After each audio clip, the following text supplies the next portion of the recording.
Good evening, this is ENCA Moneyline, your money guide. My name is Sikim Kabateli.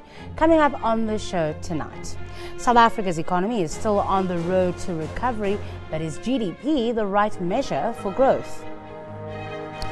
Eskom takes another hit and heads into gloomy times as its profits fall around 3 billion rand.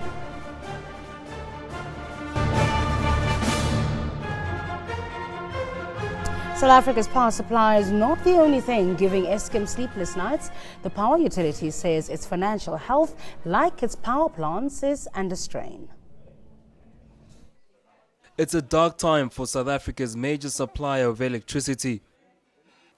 The first speaks to an area that has been very much in the news, which is Eskom financial performance. Indeed, this is a very, very challenging area for the company. The year up to end of September, we see that the profit of the company is under pressure. Eskom's results announcement today showed that the company is performing poorly. Its 6-month year-on-year profits are down to 9.3 billion rand compared to the previous reporting period in July. Earlier this year, the power utility reported group revenue of almost 140 billion rand, but says all its profit could be lost by the end of 2014. And of course, Eskom has some major debt. We are heavily reliant on our borrowings to make sure that we meet our capital expenditure program. The parastatal says its books are in bad shape, largely because of above-inflation cost increases, lower sales volumes, and one of its biggest revenue challenges, cost-reflective tariffs. The energy regulator NERSA slashed Eskom's proposed tariff hike of 16% to 8%. The power utility says this saw a shortfall of 225 billion rand. But Madonna says despite the compounded financial problems, all is not lost. The company has embarked upon this challenge. We have put together what is called a business productivity program, which identifies savings across all the divisions, across all the expenditure items, from operation expenditure to capital expenditure. And as Eskom prepares for a long financial struggle, it's hoping to do all in its power to keep the lights on. Muteo Khoripe, Johannesburg. Stats SA reported that GDP grew by 1.4% in the third quarter of this year. But despite that, things may not look so rosy in 6 months' time. The composite leading business economic indicator fell to 0.7% in September.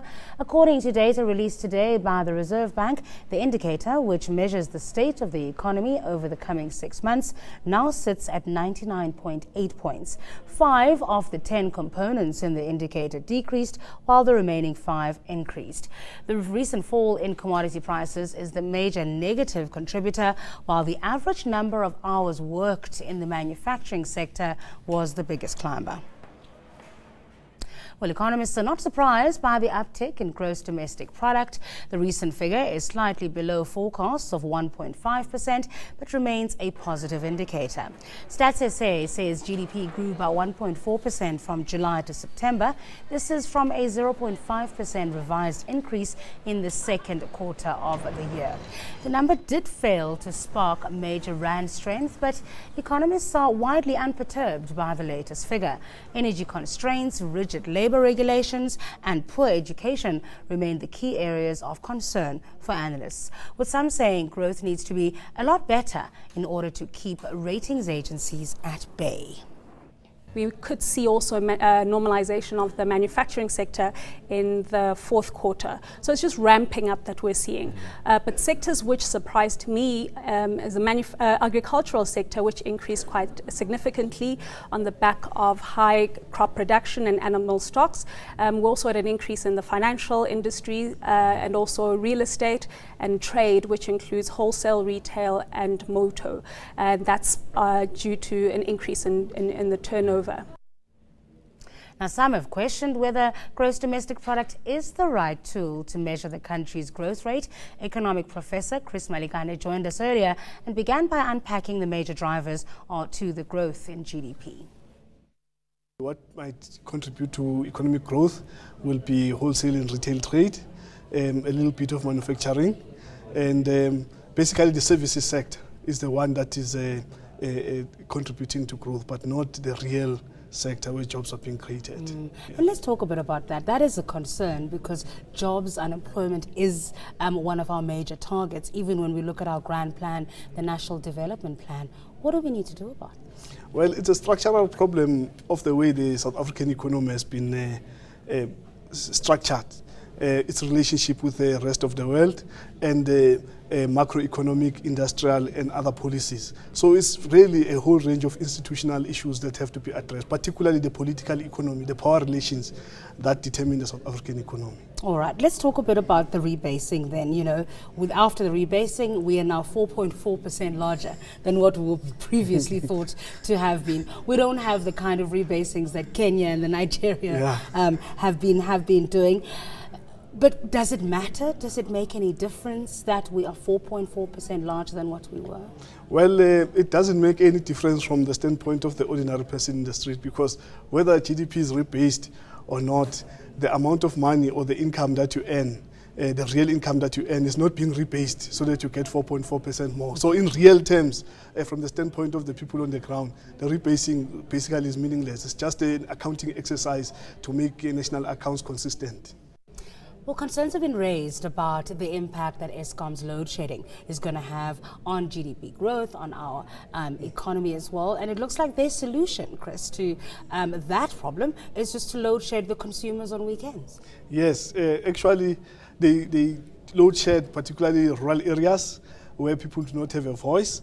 And then they try to minimize load shedding in areas where there's a strong middle class and an organized working class, people who've got a voice. So throughout the country, there's been load shedding, particularly in rural areas. There's been water shedding, if you can use that term, in rural areas. So it's going to have a huge impact, particularly in industries that are located in manufacturing. They use a lot of electricity. Mining, you can't go underground without electricity. So it's a very important factor of production. Should we be using GDP as a measure of our economic well-being? Well, GDP is the best measure there is to capture economic activity, but it has limitations, and it's important that we highlight those limitations. From the standpoint of an emerging market or developing country, there's a lot of informal sector that is not captured in GDP, yet people are making a living out of that informal sector. So it's important that that be captured as well. Same thing with employment. At least the Stats SA is capturing in the extent of informal employment. But from the standpoint of even gender, it's very important to note that GDP is a very limited measure, because we know that many women are engaged in domestic labor, which is not captured in GDP. And I've been arguing all along that women must claim a tax rebate for that kind of activity in the domestic level. To what extent does, and I love that, by the way, but I do think you should just bring your half to the table. But GDP, to what extent does it take into account the way that income is distributed? Because we have this issue of inequality as well. Yes, GDP does not measure the degree to which income is distributed. All it does is simply says this is the amount of income that is generated by the economy.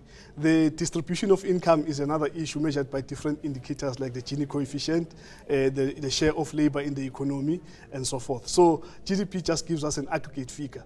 But we need to dig down and then begin to understand how this income is distributed in the economy. Is there a case to be made for creating maybe our own tool in measuring? It's like, this is the global standard, we'll stick with GDP so that we can compare ourselves with other countries.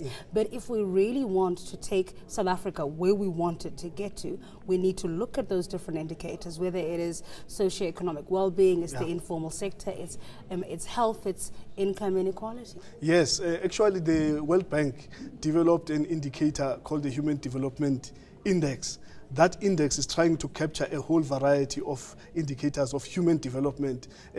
In that index also, GDP as a measure is captured in various ways. So really, if we want to measure the degree of human development, we need to use the Human Development Index. Okay, so going forward, we've seen what the numbers are for the third quarter, up 1.4%. Many people are saying we should see further activity in the fourth quarter, but we're still looking at an average of 1.4% growth for this year. Yes, which is completely inadequate. But also the South African economy, it has structural constraints, because the more the economy grows, the more it imports a lot, because we've got limited manufacturing taking place. So as the economy grows, there's this huge imbalance that gets created in the current account, which further constrains future growth and increases our foreign debt. All right, we'll leave it there. Thank you so much for your time, Professor Chris Malikane. Further afield now, things are not looking good for Africa's #1 economy.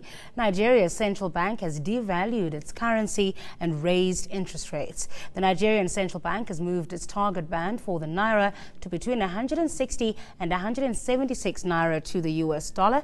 This is up from the 150 to 160 naira target band that it had previously. The devaluation is as a result of prolonged currency weakness and high dollar demand. Nigeria's central bank is looking to cut losses to its foreign reserves due to weaker oil prices. The last time it devalued its currency was in November 2011. The bank also raised interest rates to 13% today, raising its main lending rate by 100 basis points from 12%.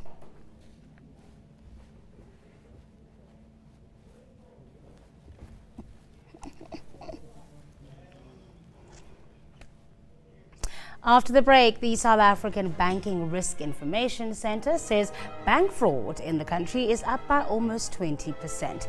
You're watching ENCA Moneyline, your money guide. Stay with us.